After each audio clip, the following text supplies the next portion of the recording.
And we're making ourselves a pulley. I'm working on the fan kit for the Lexion.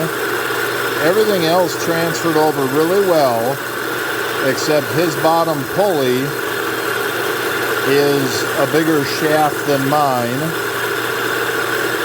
So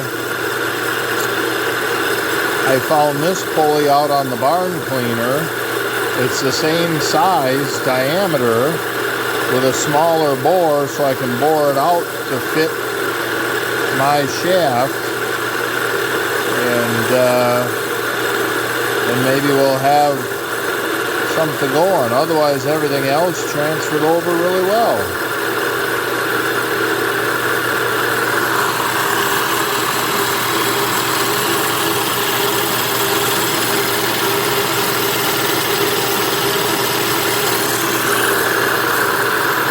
So maybe I went backwards, but this piece bolted right on from his combine to my combine.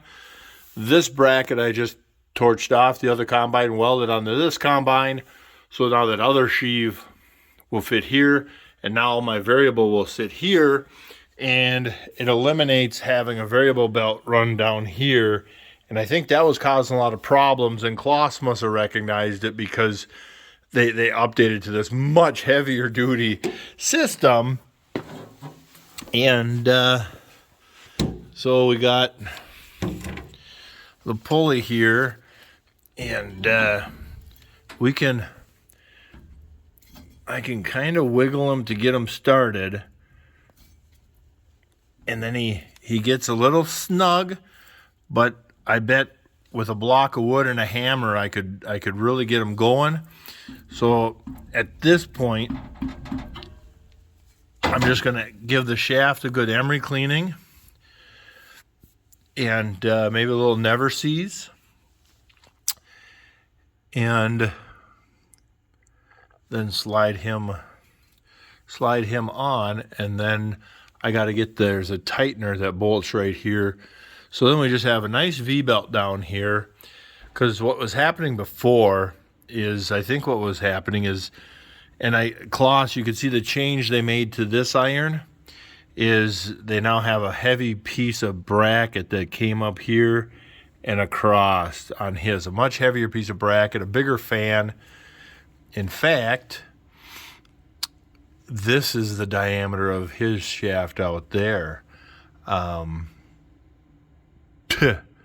But yeah, so anyhow, so Kloss saw the weakness here, because I think what's going on with that long variable speed belt and that spring-loaded clutch down here is you get a lot of tension coming this way, and then that belt, you get a lot of vibration sometimes in them variable belts, and it just harmonic, it just cracks this metal with vibration.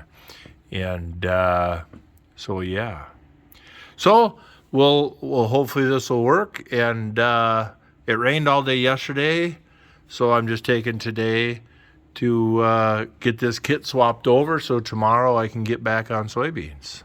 Well, there she spins.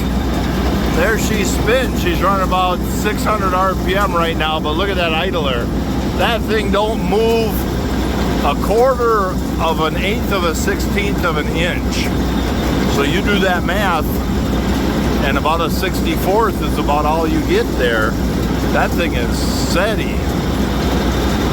That is smooth.